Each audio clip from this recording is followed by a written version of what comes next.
రైతు సోదరులకు స్వాగతం. మిర్చి సాగు సంక్షోభంలో పడింది. 2024-25 సీజన్లో రైతులు దారుణంగా నష్టపోయారు. మిర్చి సాగులో ముఖ్యంగా రసాయనాలకి, కోత కూలీకి అత్యధికంగా ఖర్చు అవుతా ఉంది. గత కొంతకాలంగా ఏదైతే ఈ నల్లదోమ వస్తుందో దీంతో రైతులు తీవ్రంగా నష్టపోతూ ఉన్నారు. నల్ల తామరతో ఎన్ని రసాయనాలు పిచికారి చేసినా కూడా అది అదుపు కావడం లేదు. రోజు మార్చి రోజు మందులు పిచికారి చేసే రైతులు కూడా ఉన్నారు. దీంతో ఒక ఎకరాలో మిర్చి సాగుకే 1,20,000 రూపాయల పురుగు మందులు వాడుతూ ఉన్నారు. ఇక ఒక 30 క్వింటాలు కనుక మంచి దిగుబడి సాధిస్తే ఆ 30 క్వింటాలు కోయడానికి, కోసిన తర్వాత ఎండిన తర్వాత దాంట్లో నుంచి తెల్లగాయలు వేరు చేయడానికి క్వింటాకి కనీసం 10 మంది పడుతూ ఉన్నారు. 30 క్వింటాలు అంటే 300 మంది. సగటున 400 రూపాయలు కూలి వేసుకున్నా కూడా 1,20,000 రూపాయలు కూలీలకే వెళ్ళిపోతా ఉంది. దీంతో మిర్చి సాగు, ఎకరాలో మిర్చి సాగు 2.5 లక్షల నుంచి 3 లక్షల రూపాయలు ఖర్చు అవుతా ఉంది. ఉద్యాన పంటల సాగు చేసినా కూడా ఇంత ఖర్చు అవుతుంది. అత్యధికంగా ఖర్చు అయ్యే పంటల్లో రొయ్యల సాగు, మిర్చి సాగు నిలుస్తూ ఉంది. ఇక చైనాలో కూడా పెద్ద ఎత్తున మిర్చి సాగు చేస్తూ ఉన్నారు, కానీ హార్వెస్టింగ్ మొత్తం మిషన్లతోనే చేస్తూ ఉన్నారు. మిషన్లతో మిర్చి ఎలా కోస్తారు అని మీకు ఆశ్చర్యం వ్యక్తం చేయవచ్చు. ఇప్పుడు మీరు చూస్తున్న యంత్రాలు ఇవన్నీ ఉన్నాయి. అయితే ఈ యంత్రాలు ప్రస్తుతం మనకు అందుబాటులో లేవు. చైనాలో పెద్ద ఎత్తున ఈ యంత్రాలు, మీరు చూస్తున్న యంత్రాలు అందుబాటులో ఉన్నాయి. ఈ యంత్రాల ఖరీదు 30 లక్షల నుంచి 3 కోట్ల దాకా దాని యొక్క కెపాసిటీని బట్టి అందుబాటులో ఉన్నాయి. అయితే మిర్చి సాగు చేసేటప్పుడే సింగిల్ హార్వెస్టర్ చేసే విధంగా ఆ పంటని వాళ్ళు అలా మౌల్డ్ చేసుకుంటూ ఉన్నారు. అందుకు సంబంధించిన విత్తనాలు కూడా ఉన్నాయి. మన రైతులు సాగు చేసే మిర్చి ముందస్తుగా నాటిన వాళ్ళు అయితే డిసెంబర్ నుంచే కోత వస్తూ ఉంటుంది. జనవరి, ఫిబ్రవరి, మార్చి, ఏప్రిల్, మే నెలలో కూడా కోతలు వస్తూనే ఉంటారు. కోత కోయడం, నీళ్లు పెట్టడం, ఎరువులు వేయడం, ఈ విధంగా 5 సార్లు 6 సార్లు, కనీసం తక్కువ అంటే 3 సార్లు మిర్చి కోతలు కోస్తూ ఉన్నారు. చైనాలో పరిస్థితి అలా కాదు. ఒకసారి మీరు గమనించండి, మిర్చి పంట అంతా వచ్చింది. ముఖ్యంగా గోధుమలో మిర్చి మొక్కలు నాటి గోధుమ పంట తీసిన తర్వాత ఆ మిర్చి పంట డెవలప్ చేస్తూ ఉన్నారు చాలా ప్రాంతాల్లో చైనాలో. అదొక విధానం. నేరుగా మిర్చి విత్తి పంటంతా పండిన తర్వాత హార్వెస్ట్ చేసే ముందు ఆకు రాలిపోయే విధంగా ఒక పిచికారి చేస్తారు. ఆకంతా ఎండిపోయి రాలిపోద్ది. ఆ తర్వాత మిర్చి హార్వెస్ట్ మిషన్ రంగంలో దింపుతారు.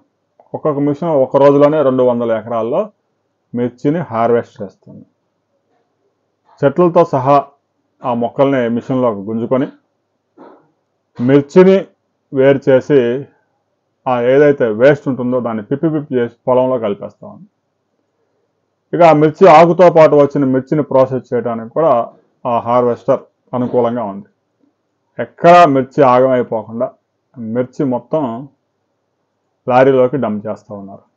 అంటే ఒక యంత్రమే ఒక రోజులోనే 2,000 మంది కూలీలు పనిచేసే పని ఒక యంత్రం ద్వారా చేస్తూ ఉన్నారు.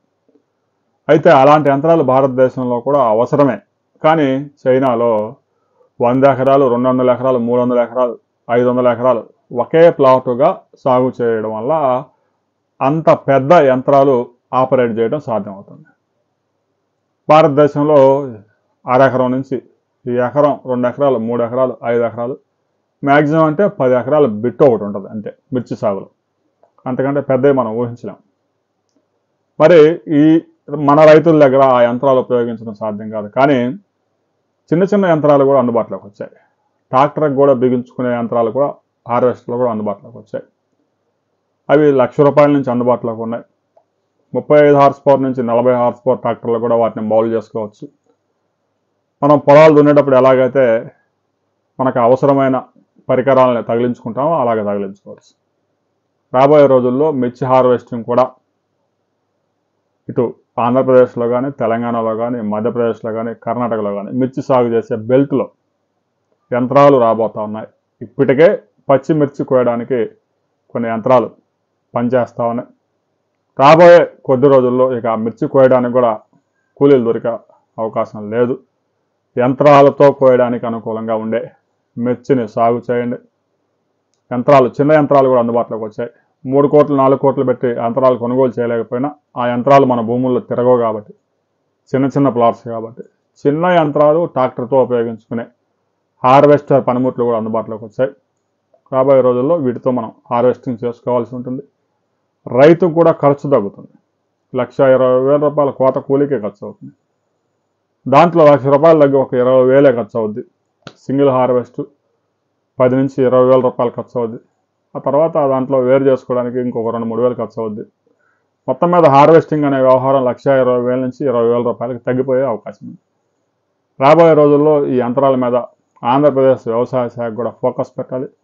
అవసరమైతే చైనా వెళ్ళి పరిశీలించి రావాలి.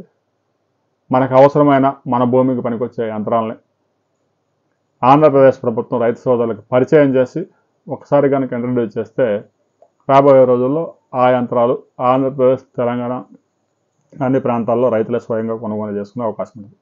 ఇప్పటికే మీ ప్రాంతంలో పచ్చిమిర్చి హార్వెస్ట్ చేసే యంత్రాలు పనిచేస్తున్నాయా లేదా అనే విషయాన్ని రైతు సోదరులు కామెంట్ చేయండి.